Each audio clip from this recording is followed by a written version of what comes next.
are outstanding. While the Office of the President indicates an outstanding balance of $1,851,528 the Nehemiah Group states that only $155,616.23 remains unpaid, a difference of nearly $1.7 million. These inconsistencies point to significant lapses in contract and payment reconciliation processes, and they call for immediate investigation to uphold transparency and fiscal responsibility. Procurement irregularities and discrepancies in contract sums in relation to Sir David Ajayi and Associates. The audit report also uncovers serious procurement irregularities in the engagement of Sir David Ajayi and Associates Limited as lead consultant for the National Cathedral Project. Between 26 September 2018 and 7 June 2019, a total of 15,738,750 Ghana cedis was paid to Sir David Ajayi well before the formal agreement was signed on 20th August 2019. This payment also preceded the approval of the contract sum of 5,850,000 Ghana cedis by the Public Procurement Authority, raising red flags about non-compliance with established procurement protocols. Furthermore, the appointment of the firm was done through sole sourcing, a method that demands strict justification and prior approval under Ghana's procurement laws. These actions represent a clear breach of procurement procedures as outlined in Section 41 and 2 of the Public Procurement Act 2003, Act 663, as amended by Act 914, and raise serious concerns about transparency, value for money, and adherence to due process in the award and execution of public contracts. Further concerns arise from the audit findings regarding the contract with Sir David Ajayi and Associates Limited for the National Cathedral Project. First, portions of the total contract value, specifically the mobilization fee of $1.5 million and a use aftercare component of $1,187,500 were included in the payment schedule, but lack any detailed breakdown or explanation for their composition, raising questions about the basis and justification for these sums. Moreover, there is a discrepancy of $861,000 in the mobilization fee figures. While the Office of the President confirms a payment of only $89,000, a letter from Sir David Ajayi and Associates dated 13th August 2020 states that $950,000 was received as mobilization, a gap that requires urgent clarification. Additionally, David Ajayi is reported to have undertaken extra work estimated at $12,430,221 under variation orders 1, 2, and 3, covering major design changes, including a 350-seater restaurant, a museum extension, and a Bible museum.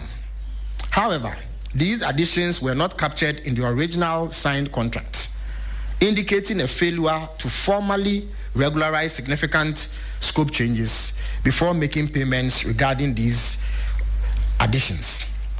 Questionable payments and overlapping roles involving the Nehemiah Group and Associates. The audit exposes troubling findings concerning the contractual relationship with the Nehemiah Group, represented by Mr. Karisamis and other associated entities.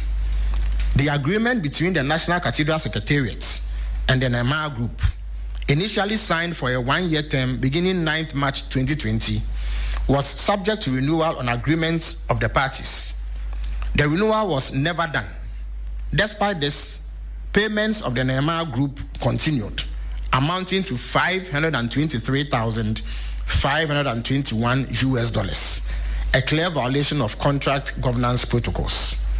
Furthermore, the Nehemiah Group confirmed receiving $110,600 $630.56 US for organizing fundraising events in Houston and New York, all in the United States, purportedly aimed at securing support from external investors. Strangely, these events yielded no tangible results in terms of donations or investment, raising serious concerns about the prudence of this expenditure and the absence of performance-based accountability. Even more troubling is the overlap in responsibilities and associated costs between the Nehemiah Group and Kubik Maltby, a subcontractor. Although the Nehemiah Group was assigned coordination and oversight roles during phase 1 of the project, Kubik Maltby was separately contracted for the same project management and coordination services at a cost of $592,500 US. This figure represents approximately 87% of the total $675,000 US paid to the Nehemiah Group over the same period, indicating a clear case of paying two entities for the same work where it was unclear which of them was actually doing the work and which was taking government money for free. This apparent lack of clarity and delineation of responsibilities reflects poorly on project oversight and resource management.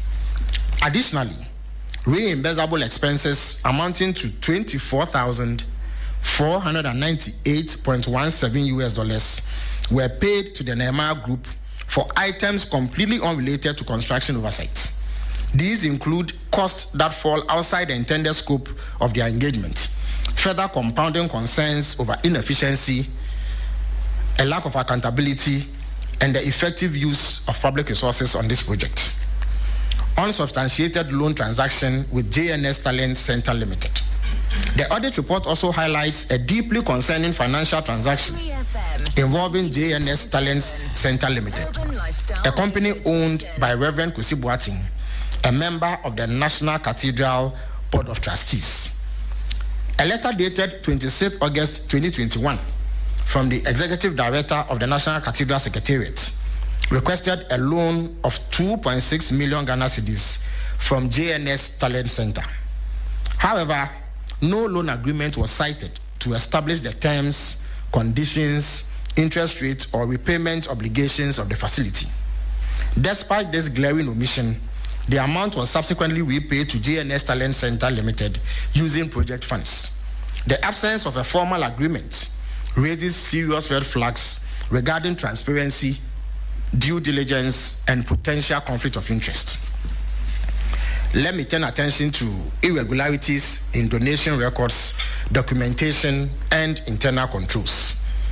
The audit report was also, the audit report has also revealed worrying administrative and financial irregularities surrounding donations, documentation, and internal governance at the National Cathedral Secretariat.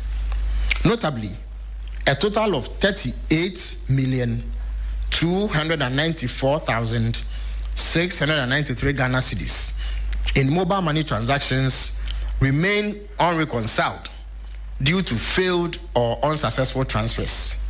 These transactions could not be validated with any external party, casting significant doubts on the reliability of reported donation figures and the integrity of the donation management system. Furthermore, inconsistencies were identified in the 2021 records of donations received through the short code and Momo Pay ID platforms. The trial balance showed a variance of 42,791 Ghana cedis for short code receipts and 72,944 Ghana cedis for Momo Pay ID receipts when compared to the corresponding donation schedules. Notably, no such records were made available for 2022 and 2023, raising questions about the continuity of record keeping and transparency. In addition, lapses in internal controls were identified. The oath of secrecy documents required of procurement committee members was neither signed nor dated, containing only the names of members, a clear deviation from standard corporate governance practices.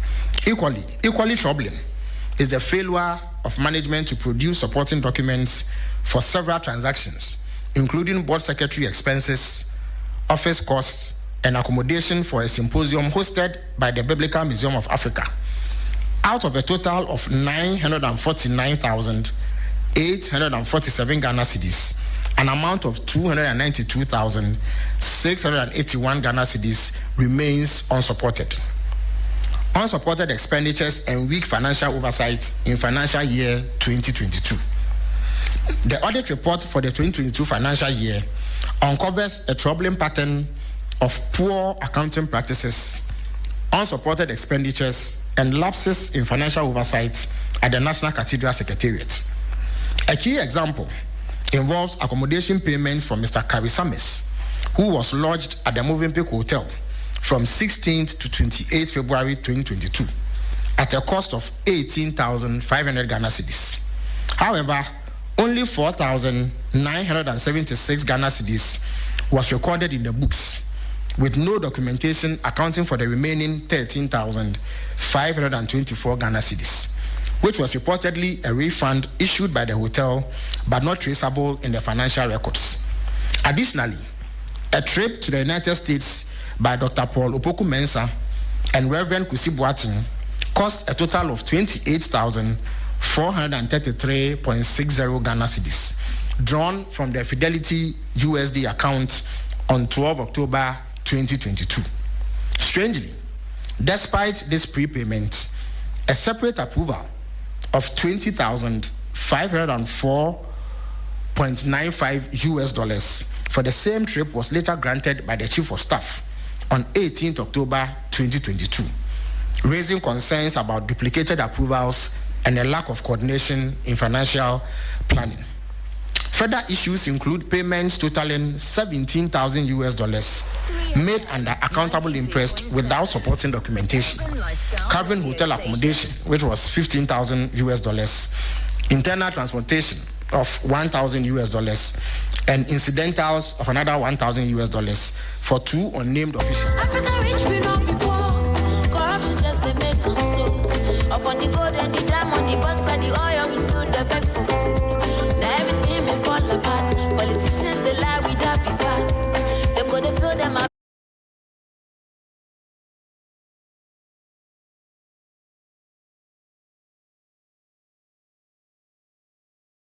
It is 26 minutes past the hour of 8. You're still tuned into the best breakfast show in all of the land. This is still 3FM Sunrise on 3FM 92.7. And you were just listening there to Government's Minister of Communications, Felix Kwache Ofosu. And he has disclosed that findings of the audit conducted by Deloitte reveals an unaccounted amount of some 4.9 billion Ghana cedis paid to the contractor, Sir David Ejay Associates, amongst a host, shall I say, a myriad, a plethora of other issues that you and I will be getting into this morning.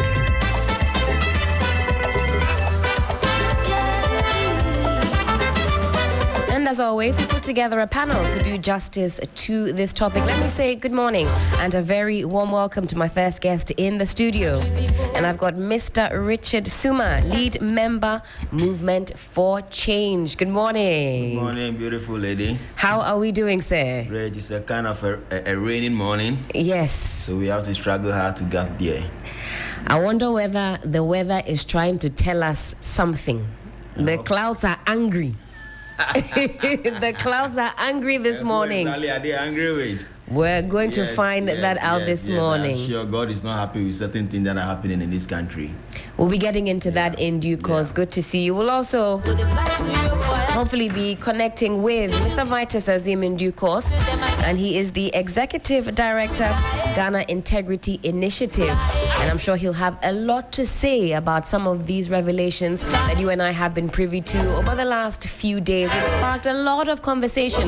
But before I come back in studio and engage Rich on these issues, let's take a look at some key issues as far as the National Cathedral is concerned. Now, for some time now, we've been putting the figure that we've spent towards the National Cathedral at some $58 million US. And fellow Ghanaians, I'm talking US dollars.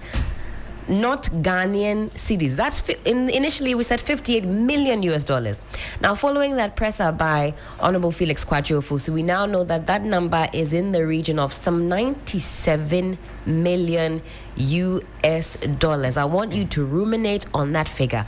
What could $97 million do for a country like Ghana? The possibilities are endless. Now, something that we haven't actually added to that figure, I don't believe, is the cost to the demolitions that happened on the site before the cathedral was actually initiated. And you'll know that there were private entities on the site, other significant institutions and structures on that site that were demolished and then relocated. And some of these private entities are still demanding money from us. Fellow Ghanaians, we still owe. I'll take you through that list very quickly. And if you're watching on Facebook, stay with me every step of the way. You had the Scholarship Secretariat that was located on that site. That's gone. Passport Office, gone. Judicial Training Institute, gone. You had Waterstone Realty Apartment Complex, gone. The residence of the Malian ambassador, well, that's gone. Residence of the deputy Shraj boss, gone. You've got officers of COMSYS, COMSYS, gone. Office of Asset, ACET, that's gone. There's a cost to all of this. These buildings no longer exist, and there is a financial cost to the buildings demolished, the resettlements that had to happen. But let's park that. Let's take a look at the board members of this National Cathedral, and it's one that also has sparked a lot of conversation. What went into the constitution of this particular board? We'll take a look through and run through the members. You've got Dr. Paul Opoku-Mensah, Executive Director, Apostle Professor Opoku Onyina, Chairman, Church of Pentecosts, and he served as the chairman. Then you've got Archbishop Charles Palmer Bako, and he's a Metropolitan Catholic Archbishop, and he was the Cape Coast Vice Chairman. All right, we'll run you through the rest of that list. Most Reverend Bishop J. Ofe Akrofi, Anglican Archbishop Emeritus, and he was a member of the board. Right Reverend Professor Emmanuel Mate, former moderator of the Presbyterian Church, also a member of that board. Then you've got Most Reverend T.K. Pratt, presiding bishop of the Methodist Church, also a member of the board.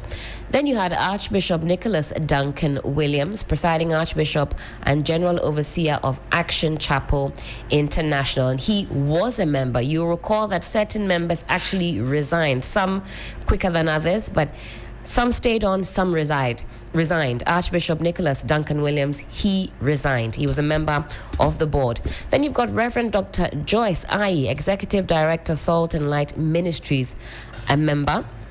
Bishop Doug Haywood Mills. Now, I don't recall if he was the first board member to have resigned, but he also resigned, I'd say, fairly early on in the process. And he's the presiding, let's take it back one step, presiding Bishop, Lighthouse Group of Churches.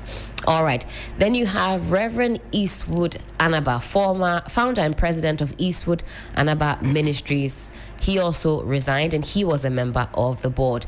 Then you've got Reverend Victor Kusi Boateng, founder of Power Chapel Worldwide, a member and also the secretary of that board, and dare I say, maybe one of the more controversial members of this board, given what was unearthed by Honorable Okujeto Ablakwa some time past about alleged double identity. He also giving a soft loan, if you will, to government under the auspices of JNS Legal, JNS Talent Agency. That soft loan having been repaid back some 7 days later.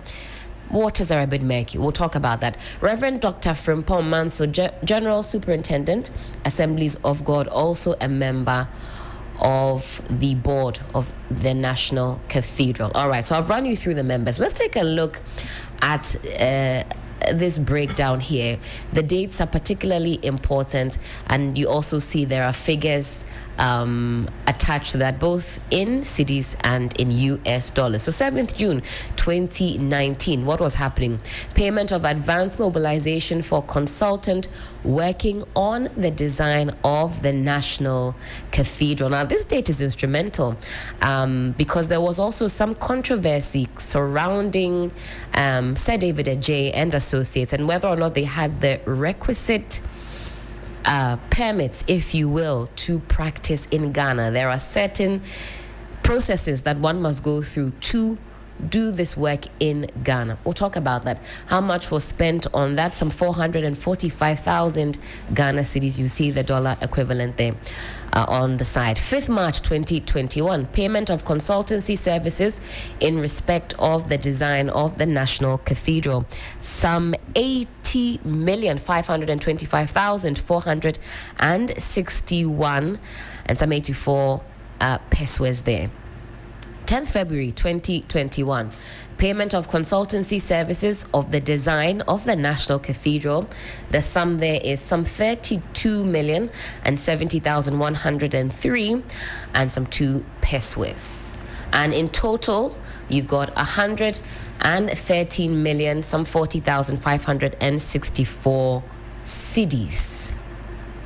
All right, 29th October 2021, Government of Ghana contribution to the National Cathedral Secretariat to enable commencement of planned activities. And we have some over 142 million Ghana cedis expended on that particular exercise. 19th August 2021, additional Government of Ghana contribution to the National Cathedral Secretariat for the construction of the cathedral. Over 58 million Ghana cedis spent at that time. 31st March 2022, Government of Ghana contribution for the construction of the National Cathedral. Another 25 million Ghana cedis expended on that. You've got a grand total of some 539 million Ghana cedis. The dollar equivalent of that, 58 million US dollars. Again, you recall that's the figure that we initially were reporting had been expended, the grand total on the National Cathedral. Now let's talk about the disbursement of seed money, because whilst we were told that this was a personal pledge of former President Akufo-Addo, he had indicated that the contribution of the state would be minor, seed money and also the land to construct this particular National Cathedral on. But what exactly does that breakdown mean? Because there wasn't a figure put to that and there wasn't a cap, if you will. We were told some seed money would be given by the state and the land as well. So construction mobilization, you have Ribadi Limited, and they had an advanced payment of some 71 million plus Ghana cedis. You also have Ribadi Limited issuance of an LOA, some 58 million Ghana cedis plus, 58 million 336 and 336,000 plus. Then you've got final negotiations with general contractors, and I believe this is in Ghana cedis. The figures there are in Ghana cedis.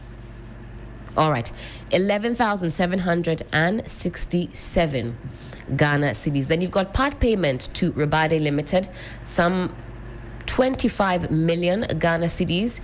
Then you have JNS Talent Center Limited, 2.6 million Ghana cedis. A total there of over 157 million Ghana cedis expended. All right.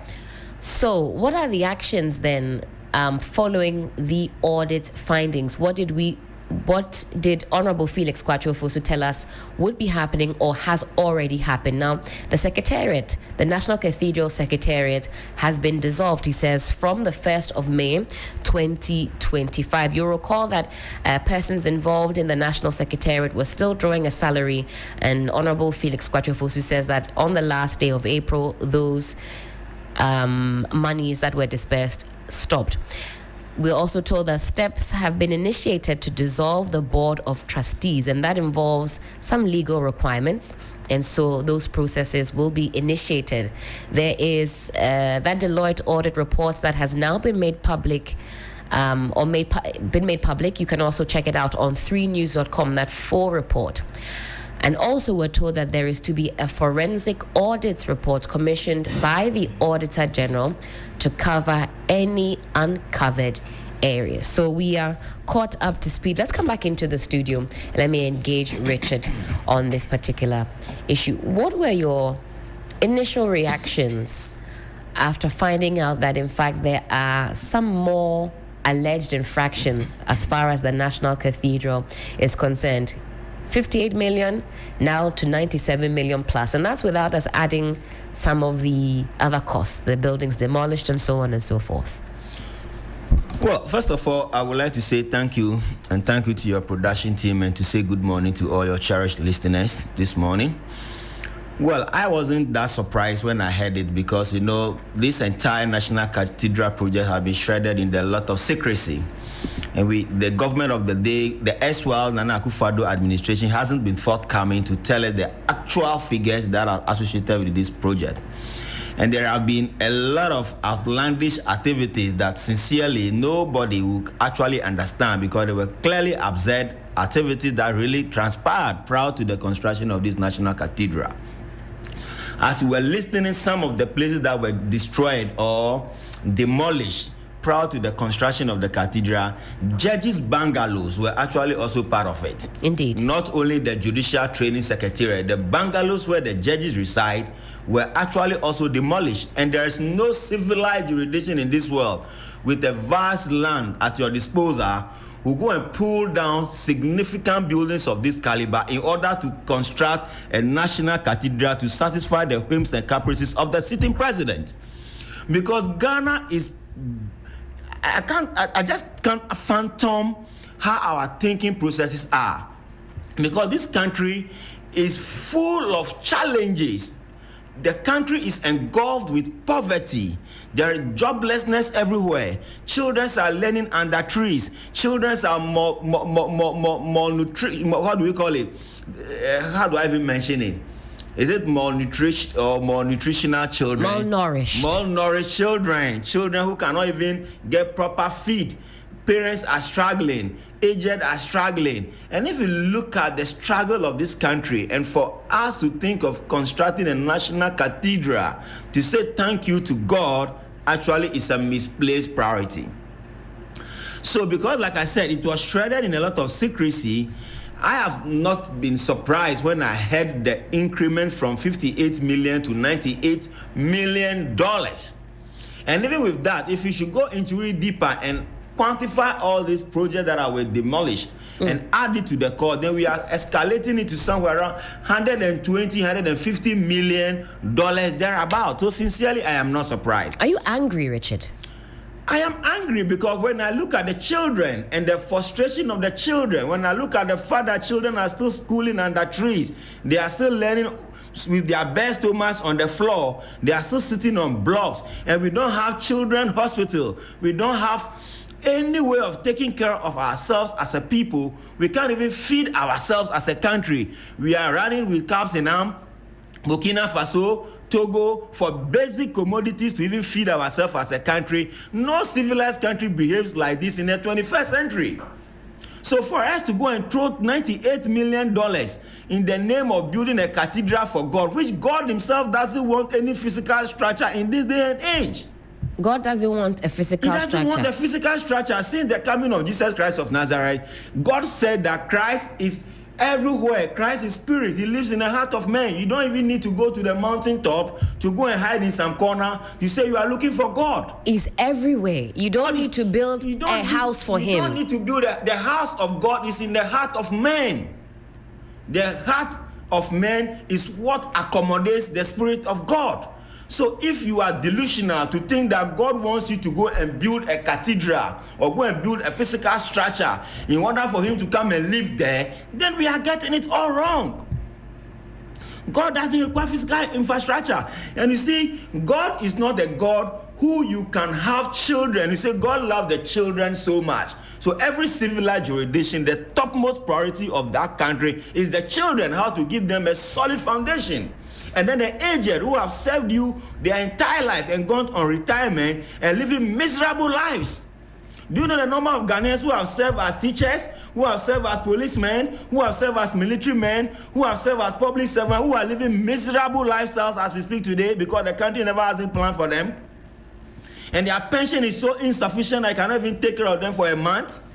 So what kind of society are we? For us to build a cathedral, not even that we have built a cathedral, for us to say the cathedral cost us $98 million.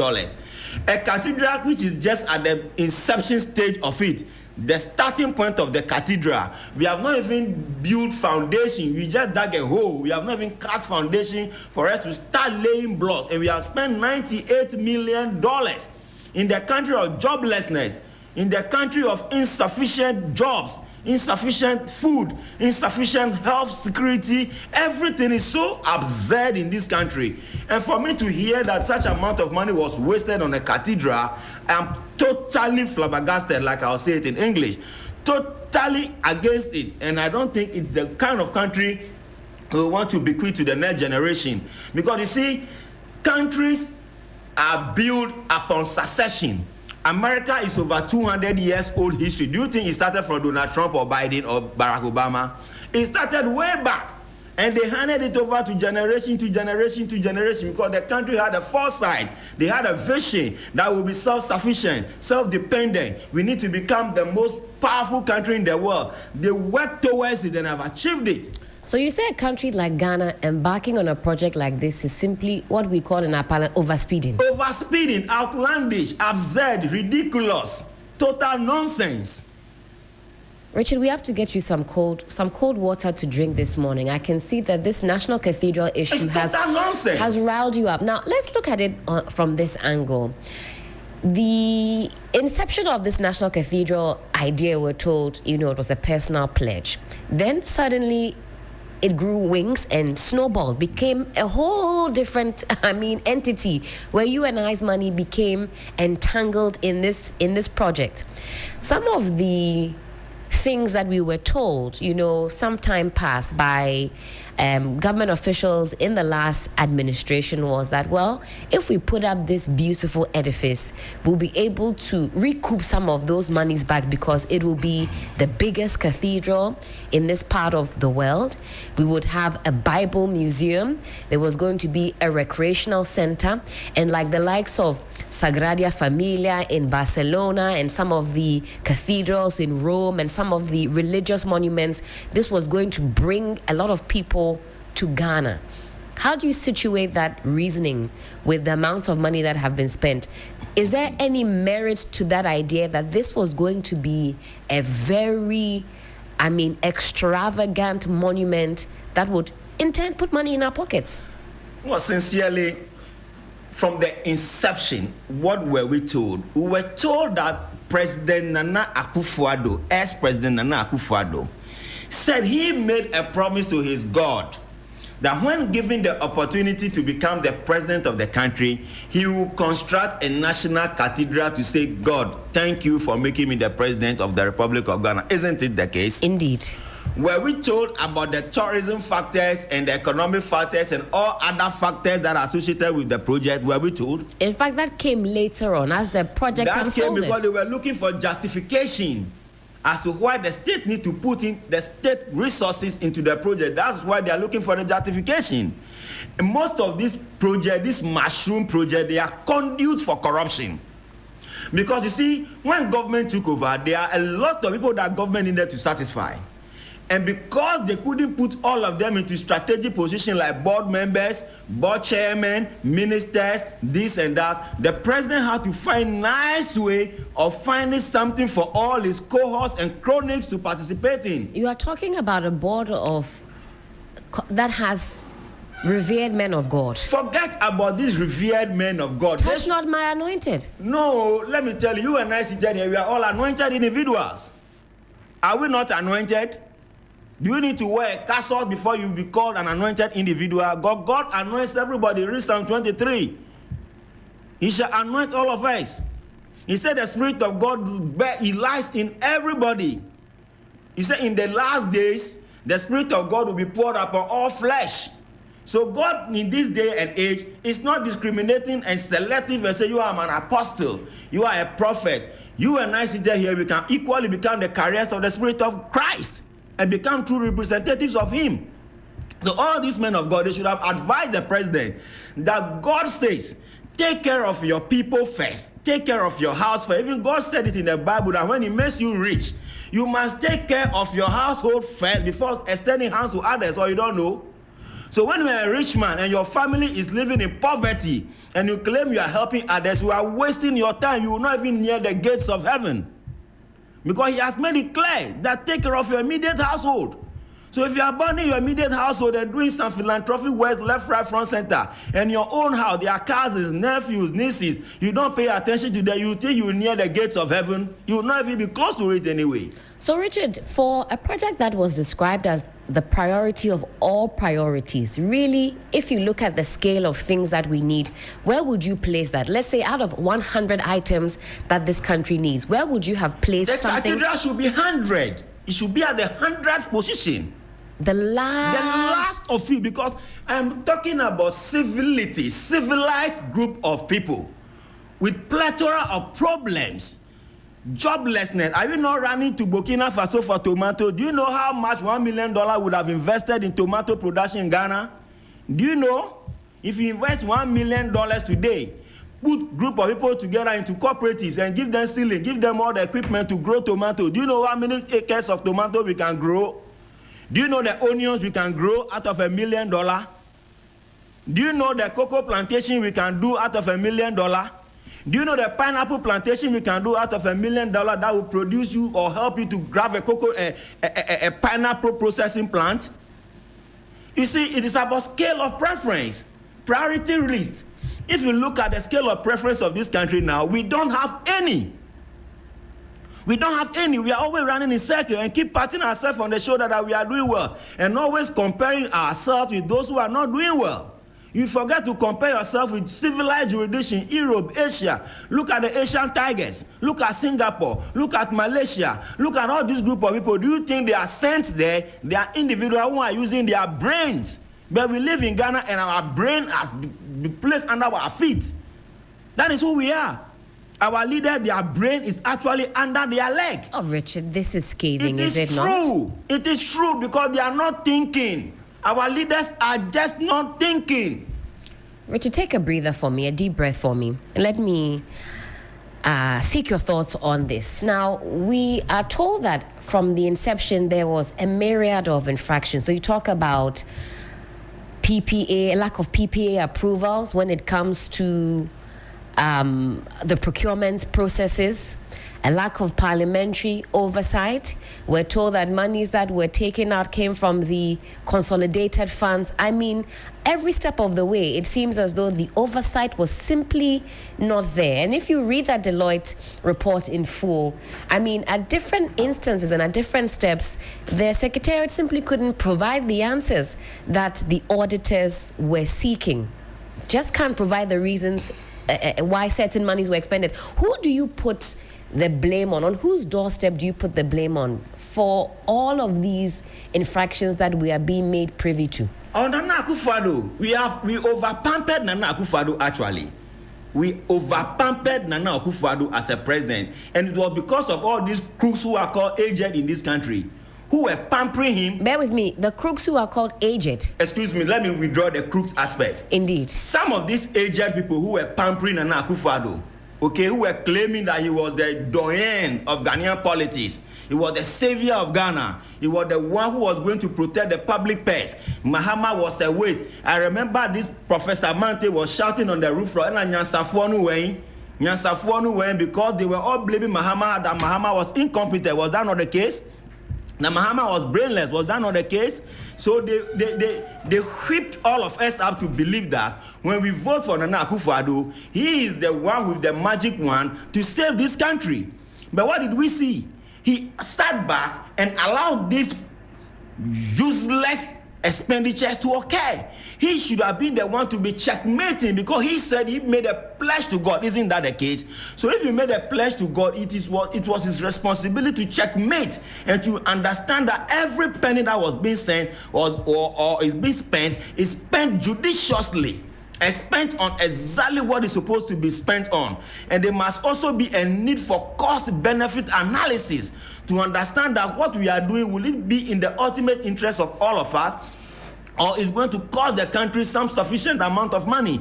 But he didn't do any of these things. He allowed the status quo to remain the same. He allowed everything to flow just as it was flowing. And if you ask him for anything, he turned around to go and defend the entire project.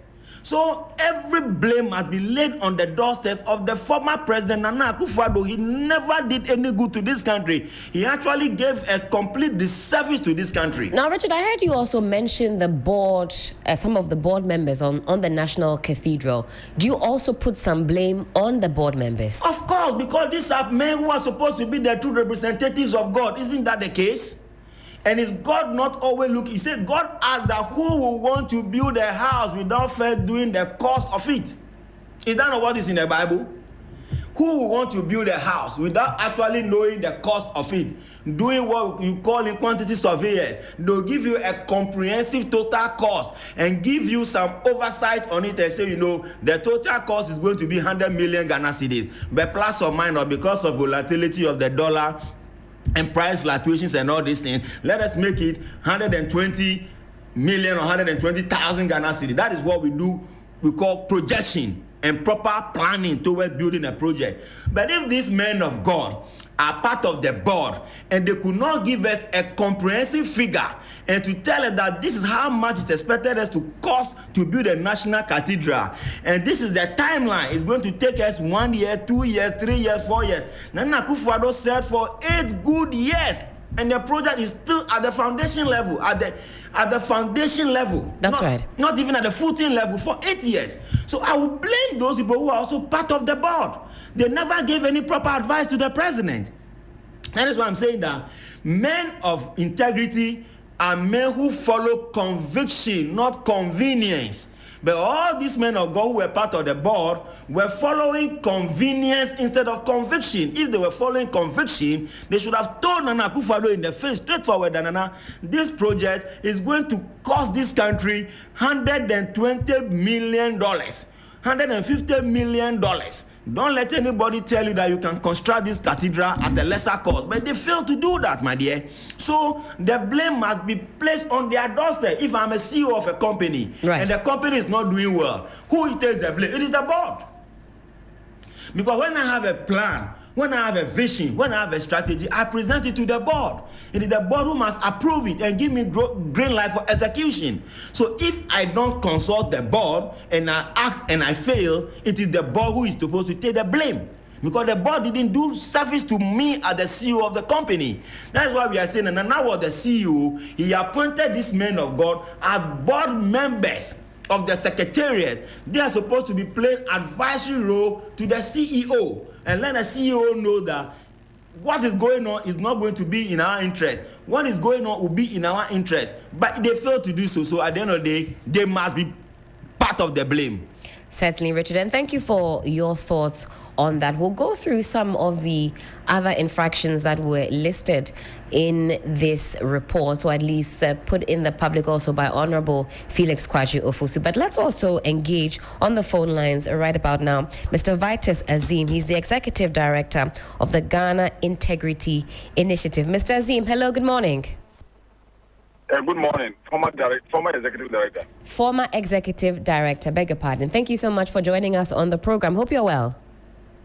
Yeah, I'm doing well. All right. We're talking about the infamous National Cathedral and some of the recent findings that have been catapulted into the spotlight. But my first question to you, Mr. Azim, is what do the audit findings reveal about systemic corruption in Ghana? And also, were you surprised by these latest additions? No, I wasn't surprised by these findings. Because from the very beginning, some of us objected to this whole idea of building a national cathedral at state cost. They deceived us that it wasn't going to be built but funded by the state. At the end of the day, that was the situation. And there were already these allegations of corrupt deals in the media. So there was nothing surprising about that. The audit report has only come to confirm some of these things that were raised in the media and by various commentators. So that is the essence of the audit report.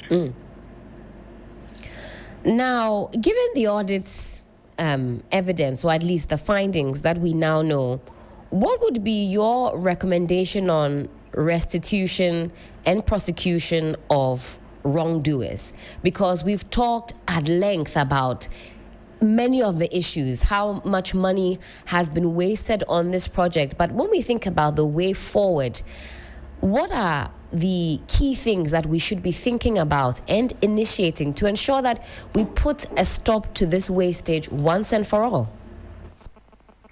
I think that the idea of the forensic audit is very important and it's welcome.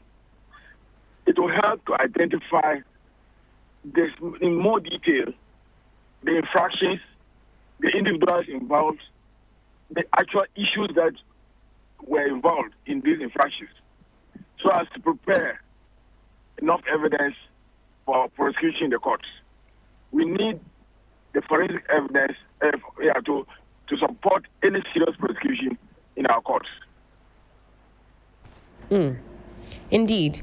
Now, we're told that, seemingly at every step of the way, there was much needed oversight that was overlooked. When it comes to even the constitution of the board, for example, no parliamentary oversight, no discussions in the House of Parliament, monies taken from the consolidated funds without prior parliamentary approval, and a plethora of oversight issues highlighted also in this report. How critical then would you say is civil society vigilance in complementing statutory oversight in mega projects such as this? Civil society oversight, though not legal, not required by, they are not mandated by law, but it's very important to throw up the issues into the air for the appropriate institutions to take up what is missing. And that's why civil society's role comes in. Parliament has failed in a number of ways in ensuring that oversight. There's this item in the annual budget that has been there over the years, contingency votes. That's right. It's an illegal thing that has been brought into the budget, and it enables the ruling government to use it to undertake expenditures that have not been scientifically approved by Parliament. And I'm not talking about the contingency fund, which is provided by the Constitution. Right. But there's an additional item, constituency vote. I think in the last year's budget, it was 80 million cedis.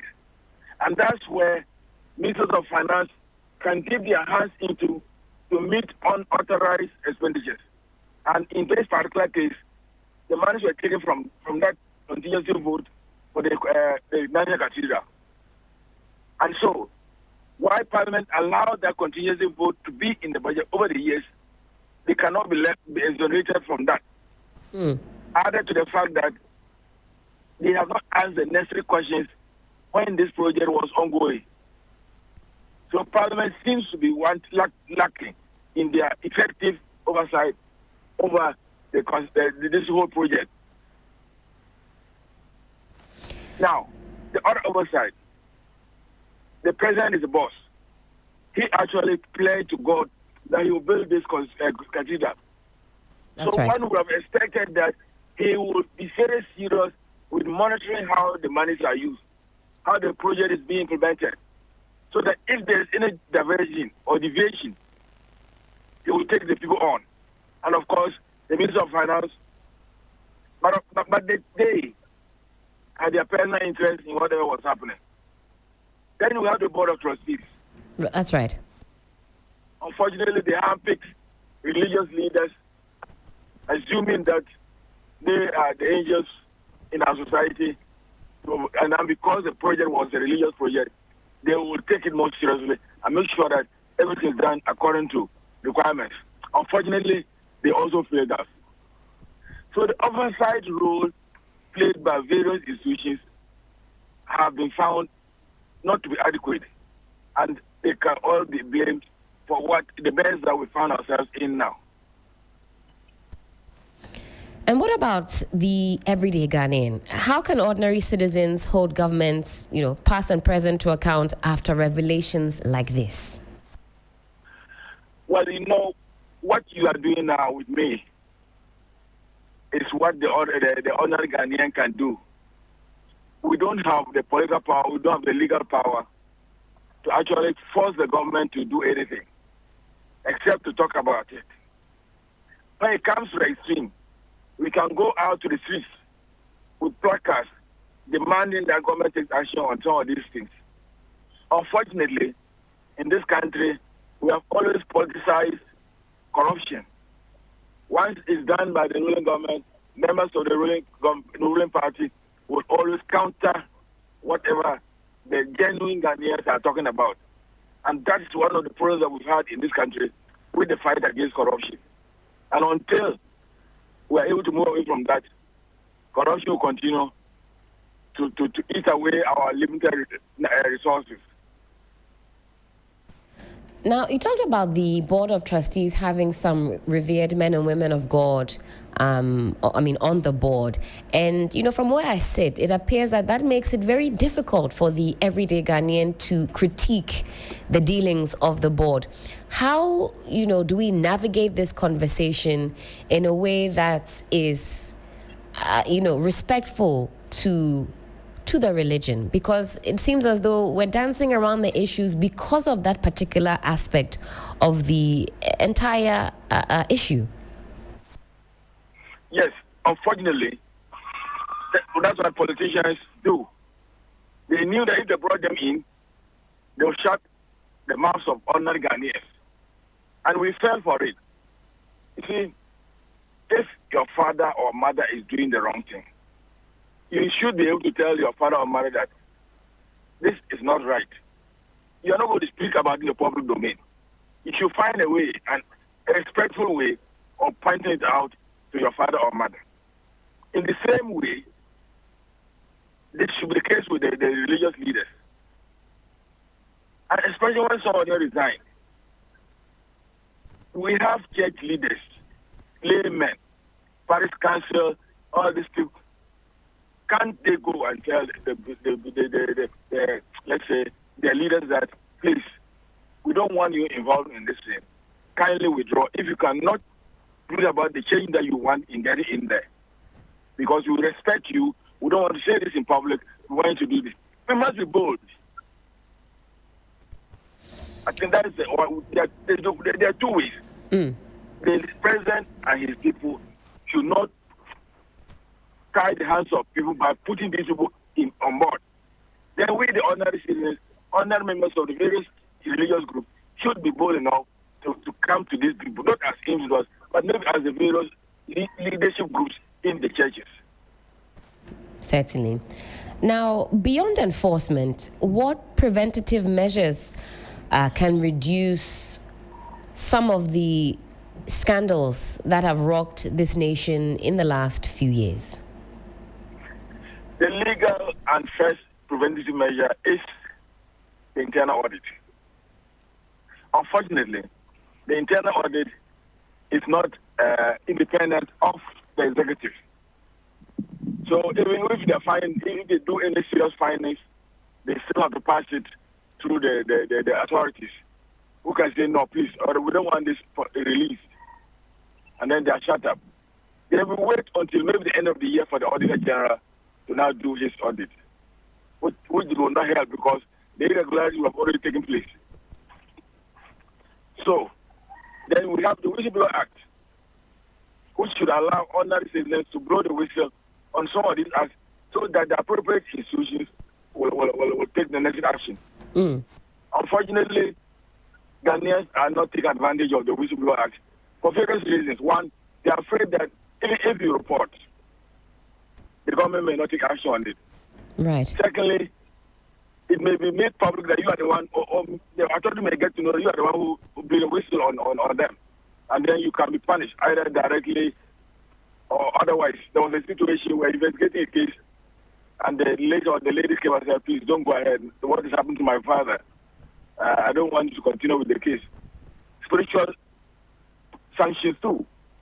So these are things that make the Whistleblower Act ineffective. Then, of course, the media is doing its part. Right. Bringing this into the public domain.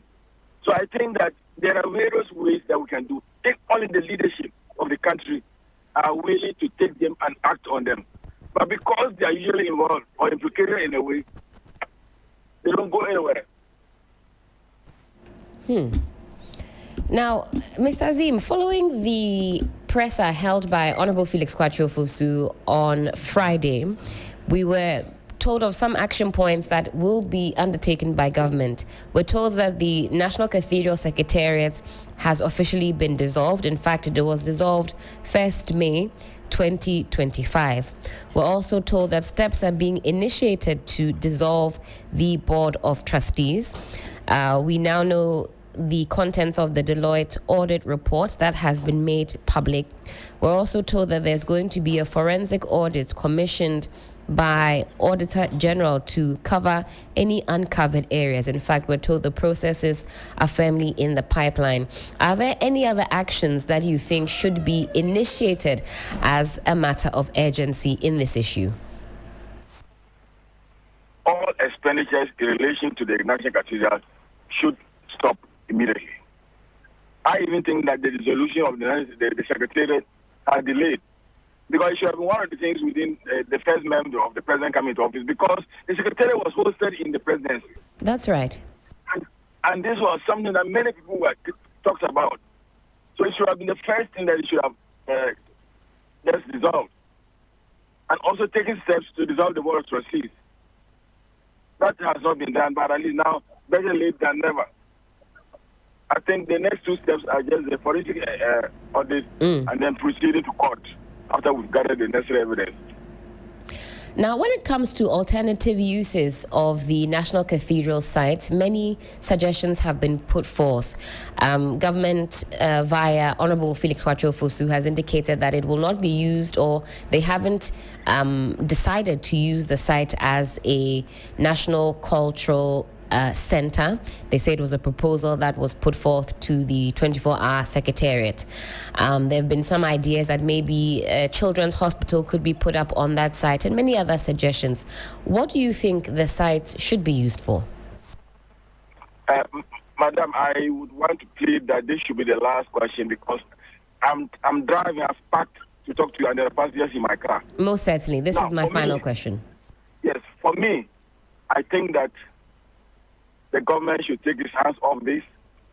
We have more important things to do with our money, our limited resources. And we have too many churches in this country, cathedrals and whatever.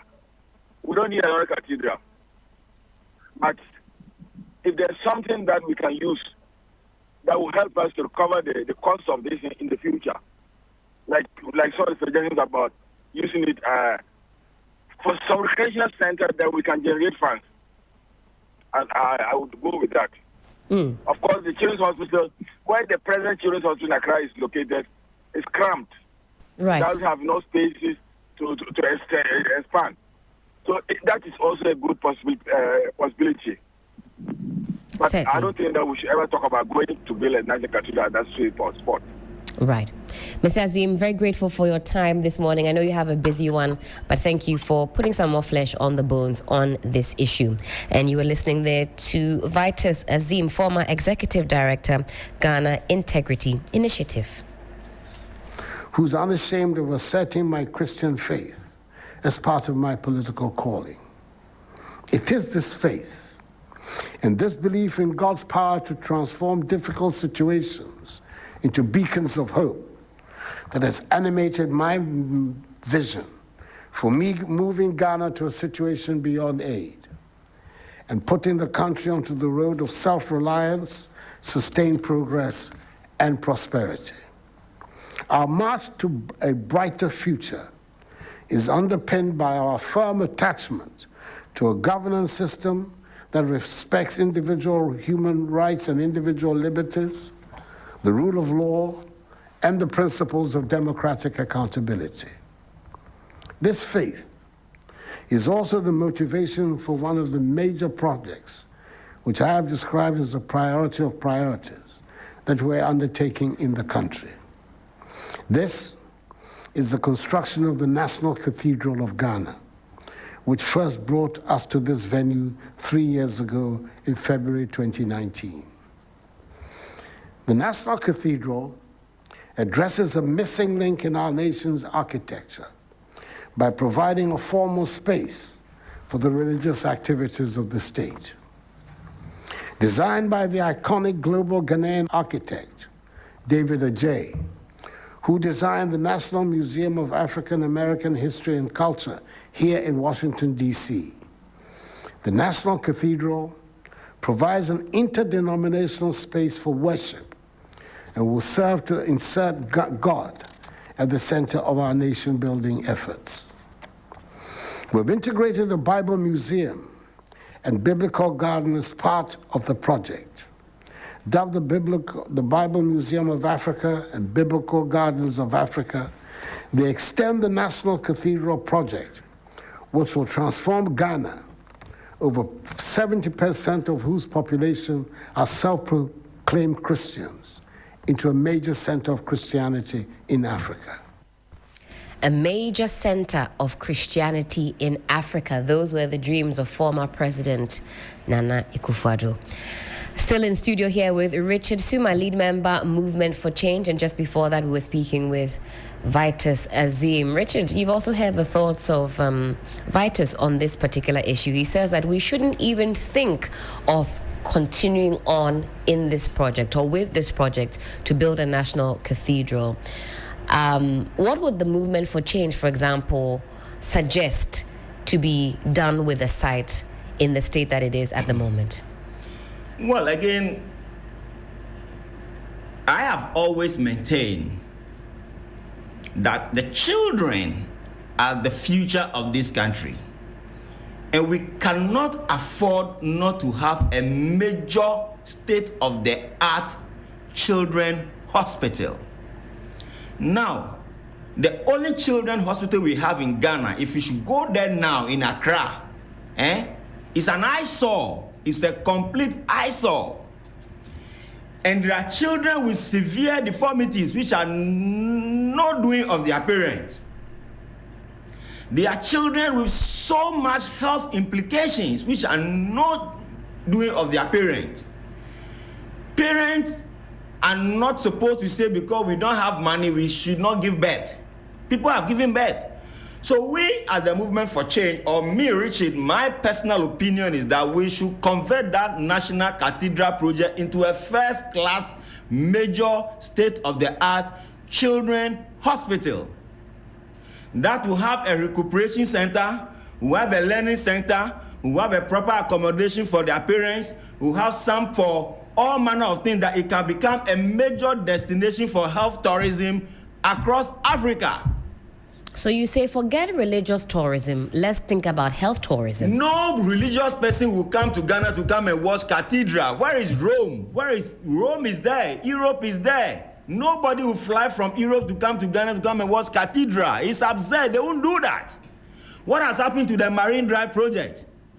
The Marine Drive project that is supposed to be a tourism booster, a major tourism driving activity, what has happened to it? Is it not in comatose? Nobody will come to Ghana because it's coming to see some Israel cooked food. You see, our leaders are reducing us to becoming like a bunch of jokers, and I don't want to be part of it. Our leaders in this country, they are reducing us to become a bunch of jokers in this country. And I, Richie Suma, I don't want to be part of those jokers in this country. You say that we're a laughingstock. We are becoming a complete laughingstock because we don't know what can easily become our cash cow. So we are there claiming that when we build a cathedral, like what Ken Oforiatta was saying, about 600,000 people coming to Ghana, spending about a minimum of $3,000 each, and then you quantify it. It is absurd. Total absurdity. Now that these findings have been made public, dare I say, the Ghanaian people they're calling for blood. They want to see some action happening. Those who have caused us this much loss to be brought to book. What sort of confidence do you have in a crime-fighting institutions to really bring any perpetrators to book as far as the National Cathedral is concerned? Well, we are in this country of rob my bag, let me rob your bag kind of agenda.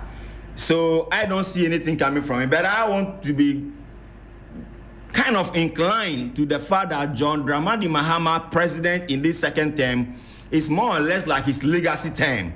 For which reason, if he cracks the whip, he has nothing to lose. It will go in his interest, and generations upon generation will remember him forever.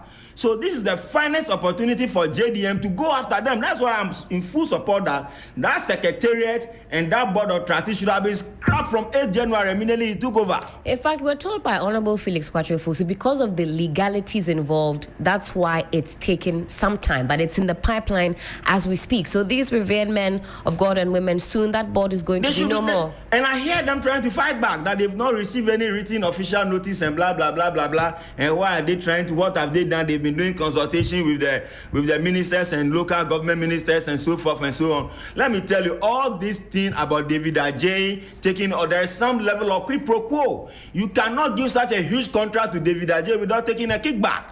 They gave him that contract because they have vested interest in it, so that when we give you $130 million to design this useless cathedral, we'll turn our back and come and take our percentage out of it.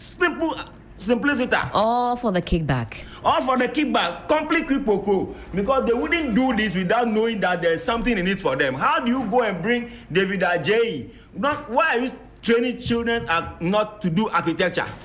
You say that we should have opened up the scope so that we could There should be competitive tendering. Competitive. And you should also give opportunity to your students at Kwame Nkrumah Technical University to be able to design cathedral for you. Richard. Don't you have students? Now, why are they learning at Kumasi Technical? Why are they there? Richard, if we say everything today, we won't be able to say anything tomorrow. We'll pause it here on the issues of the National Cathedral, but we're very grateful for your thoughts on that.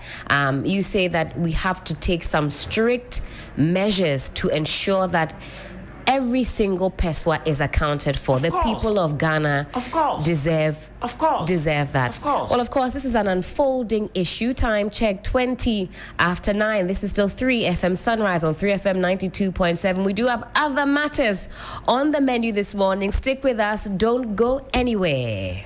The minority leader was addressing delegates of the New Patriotic Party's National Delegates Conference at the University of Ghana Sports Stadium in Accra. He tasked the party to return to its founding values. The lesson for us is simple. It is possible to rebuild, and leadership is empty without a united party. Like the BJP, we have known both power and opposition. We have faced criticism and internal differences. If we are to reclaim our position of leadership and trust, we must first reclaim the spirit of unity, discipline, and shared purpose that build this party. The minority leader also urged individuals seeking to lead the party to ensure they do so whilst preserving the party's unity. Yes, we have differences. Yes, we've made mistakes. But we must never forget, we are what we stand for and where we are going. General Secretary of the New Patriotic Party, Justin Frimpong Kudia, also drummed home the need for the party to stay united ahead of the next general election in 2028. Today marks the beginning of our quest, of our journey of recapturing power in 2028. We need to quickly do away with all our internal elections so that we will have enough time to unite as a party and prosecute the agenda of winning the elections in 2028. Former Vice President and 2024 NPP presidential candidate Dr. Mahmoud Baumia also tasked leadership to crack the whip to ensure party unity. He was confident with that the party will return to form the next government in 2029. An army that wants to win a battle must exercise discipline within its ranks. Too often, when we are yet to choose leaders, indiscipline, unacceptable language, and unpardonable behavior become the order of the day. This is why I call on all Kukrudites to stop internal attacks now. Former Chief of Staff under President Akufo-Addo's tenure, Akosua Frema Osei-Opare, read a speech on his behalf. Hope that the key steps we will undertake here will in whole or in part be a formidable effort towards restructuring, rebuilding, and reclaiming the reins of governance of our dear country. The conference comes amid concerns by former President John, the first president to be produced by the NPP. Last week expressed concern and expressed deep frustration over being sidelined by the party.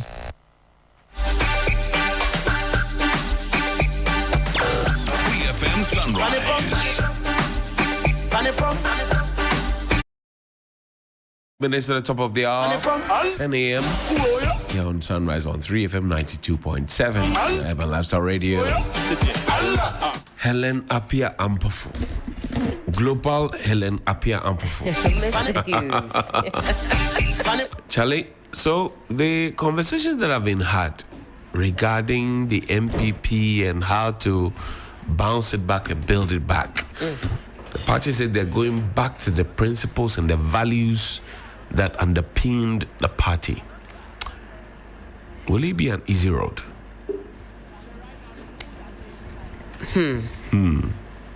From where I sit, it's in currently the chair at 3FM exactly. studio. It's currently not an easy road. And the next few months, towards the end of the year, will be very, very telling, especially given this expedition that the party is seeking to go on in, hopefully getting its flag bearer by January 2026. You know that many people have criticized the party's decision, saying that it is premature and that other things should be, topmost focus for the party.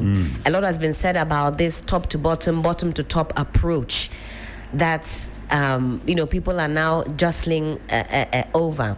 On the one hand, from what I hear from executives of the party, is that if they elect a flag bearer, that will be a central figurehead for others to rally around, and that will maybe quell some of the internal bickering and jostling that we see. For others, that cannot be the case, because the gripe is at that foundational level, executive level, constituency level. Let's focus on that, getting our executives before we go for the flag bearership race, if you will. But that seems to be maybe falling on deaf ears. Before the Delegates Conference over the weekend, there was some injunction that we were told had been initiated in the courts. What became of that, I'm not too sure. But as it stands now, there's a lot of discourse surrounding the New Patriotic Party, and whether or not what they're doing is the right approach. We can only but watch and observe. But we watch and observe keenly, because it's a public institution. We have a keen interest in what the largest opposition party is up to. So we see what happens after that. Overall, watch and we judge. Oh, we listen, we don't judge. You don't judge. Yes, we but listen. Now you're judging. You say you're asking questions about. We must ask. We must ask these questions. But overall, I was observing what happened over the weekend. A lot of excitement and energy as far as the party was concerned. Over some 5,000 participants involved in the activities. Some over 50 reforms were agreed on. I think of the 54, maybe 2 were not accepted. But overall, from all accounts, a successful event. Although, you have the aftermath. Some flag bearer hopefuls not too excited, because they say that a particular individual was given unfettered access to, have a chance to meet with delegates, have a chance to wave at delegates, if you will. Full details on 3news.com. You'll find out exactly who is saying what in that regard. So those conversations still abound, that there is some behind the scenes machinations going on to favor one particular candidate. And I think that if that is not addressed completely, finally, that could be another issue that will see some more internal wranglings within the party. Mr. Zuma. Yeah, Sir Johnny. So, did the NPP tick the boxes for you on Saturday? Well, this NPP issue, I want to submit that NPP is no longer a party of choice. No. They used to be a party of choice. They used to be an alternative. Please, what are you saying? Sir Johnny. Yes, sir. Very soon, the movement of change or the movement for change, we are transitioning to a fully fledged political party. All right. So I am saying here and now that NPP as a political party is in total disarray. But because you left it? Not because we left it, but because they didn't do things right. And they didn't serve the interests of the country also right. Like we were just saying, there were a lot of things that they did that was not in the ultimate interest of the country.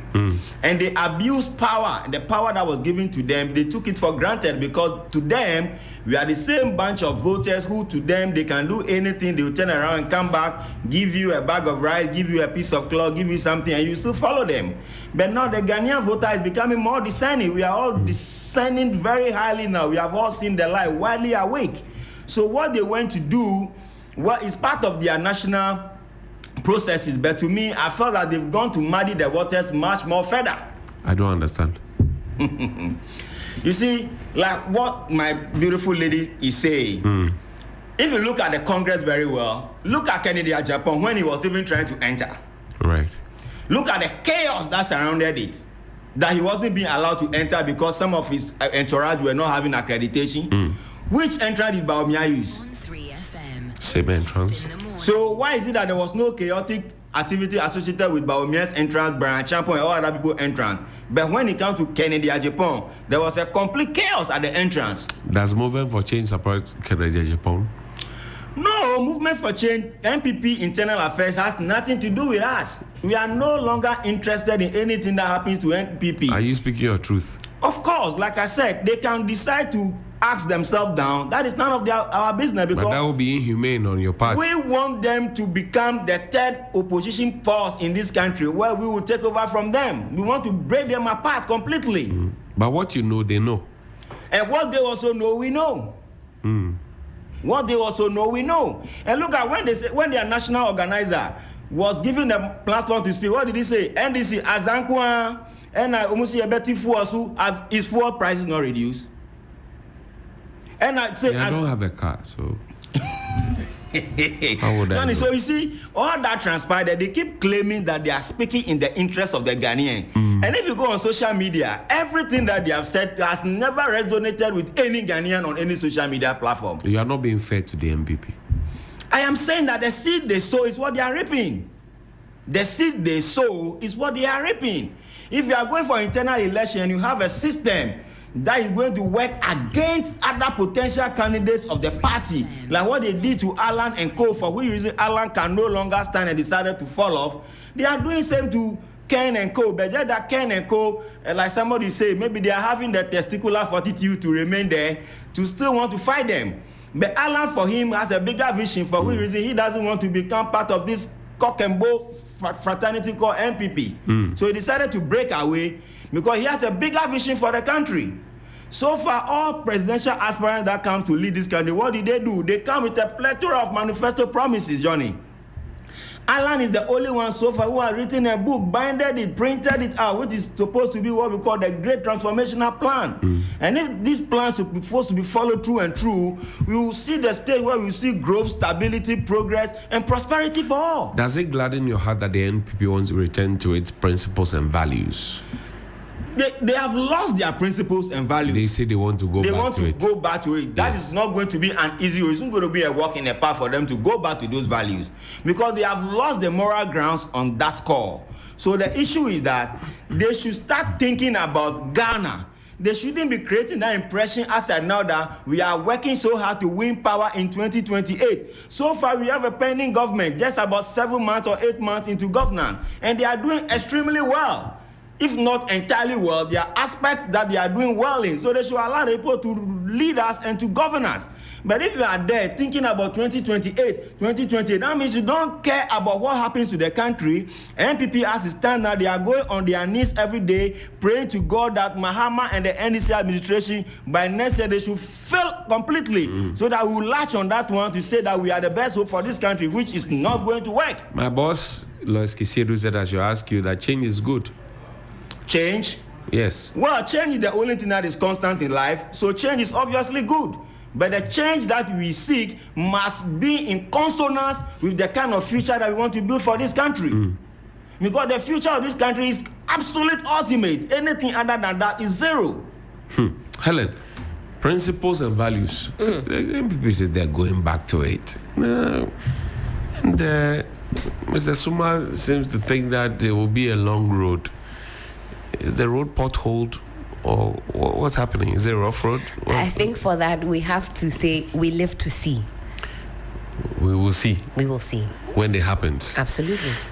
Dr. Jonathan Asantiotre is joining us on the phone line. He's a lecturer. He's also a teacher of political analyst. He's also a teacher of political science. Doc, good morning. Thank you for your time. Good morning. Good to hear from you.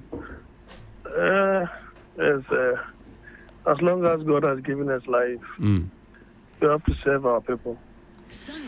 The New Patriotic Party met at the University of Ghana, Legon, and they said they're going back to the principles and values that underpins the party's existence. Are they doing right?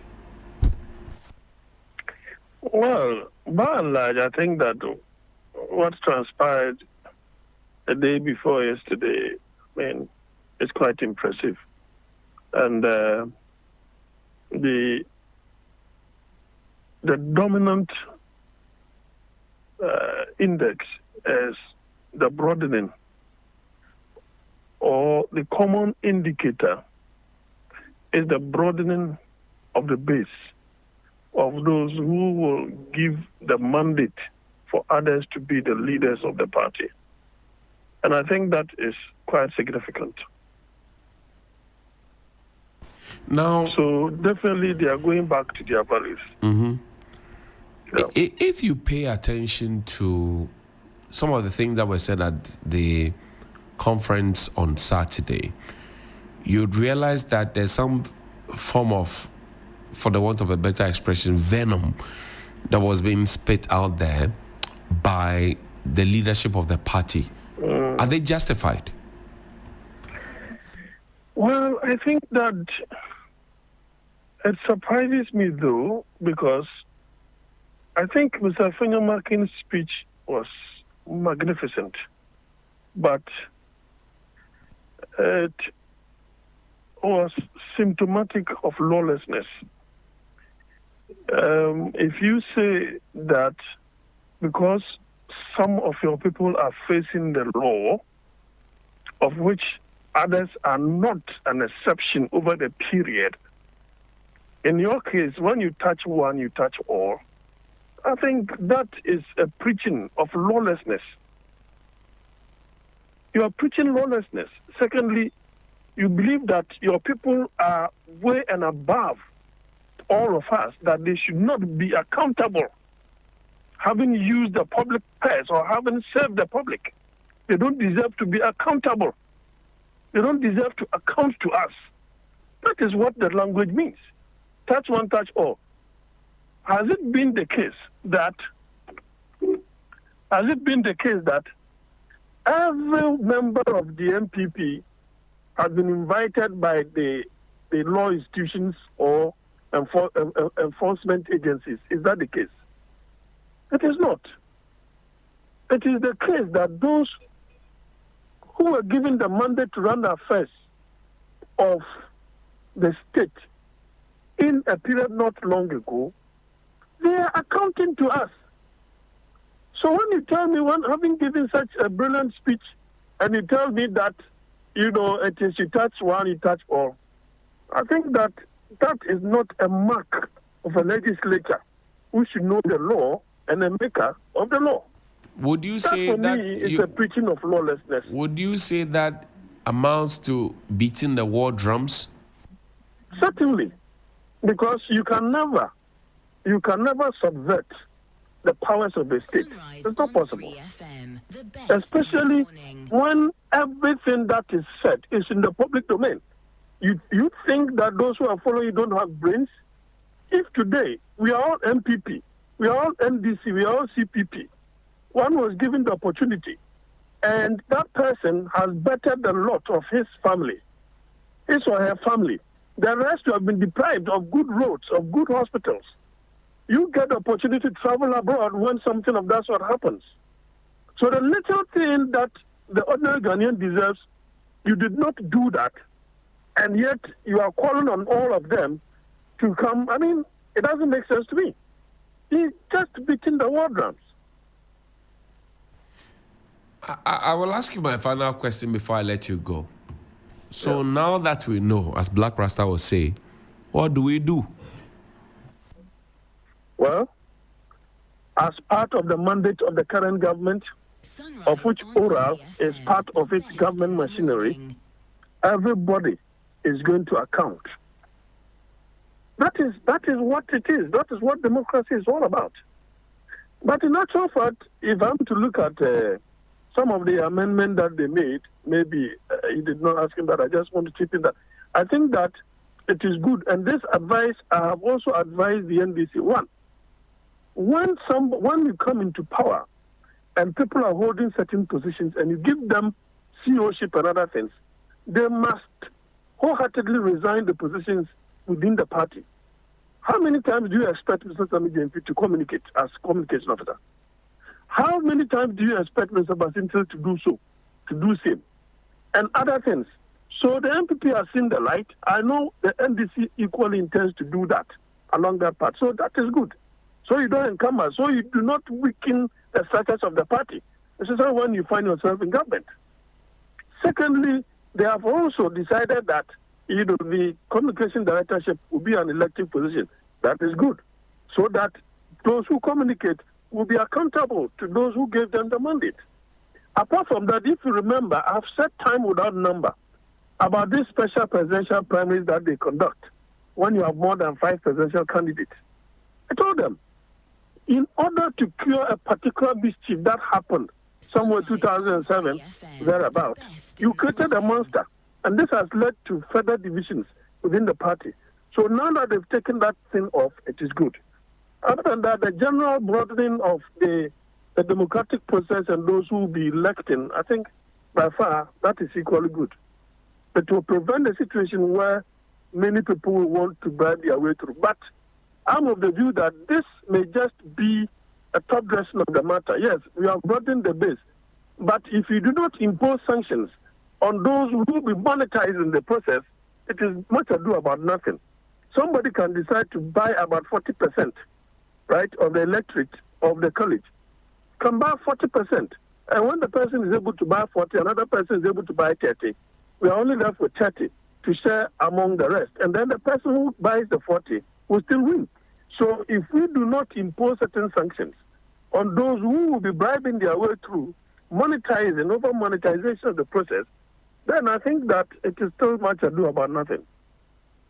Doc, I thank you very much indeed for your time. We're grateful. Dr. Jonathan Asante Otri is a senior lecturer at the UCC. He is also a political analyst. He joined us here this morning. Grateful for your time, Doc. Suma.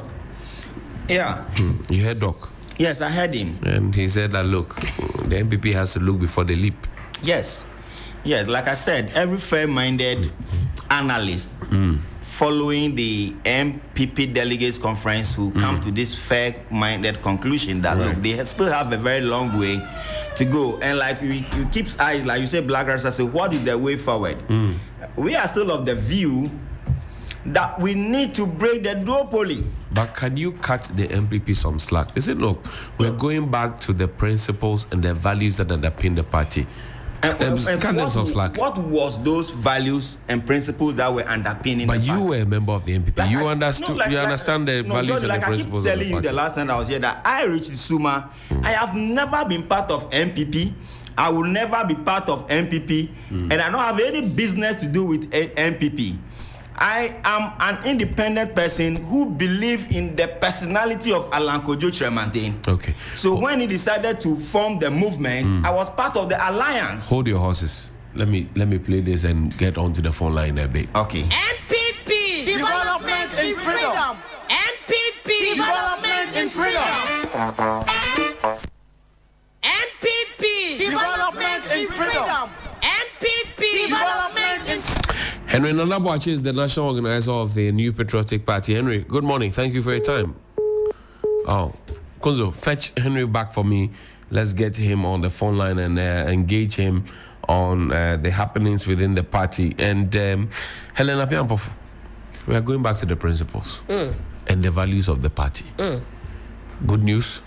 Excellent news. Excellent news, because if you've ever taken a look at the NPP's constitution and you look at the preamble, there are some wonderful, shall I say, pillars that the party is situated on. And if the desire is that the party returns to those wonderful principles that you can read, at least even in the preamble of the constitution, that's certainly a good thing. And for fellow Ghanaians, that's something that they should be excited about. The journey to returning to those principles is one that, of course, like I said, we have a keen eye out on. For now, it's premature. The journey is ongoing, and so we live to see. The internal wranglings might not suggest that those principles are being returned to, for example, because of what we're seeing. But again, we keep a keen eye out on this particular one. There are many who might say, well, they disagree that that's really the path that the party is on, given what they heard over the weekend, what they've heard over the period. We can only wait and see. Great.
visa, not for any criminal conviction, but because the world had judged him guilty.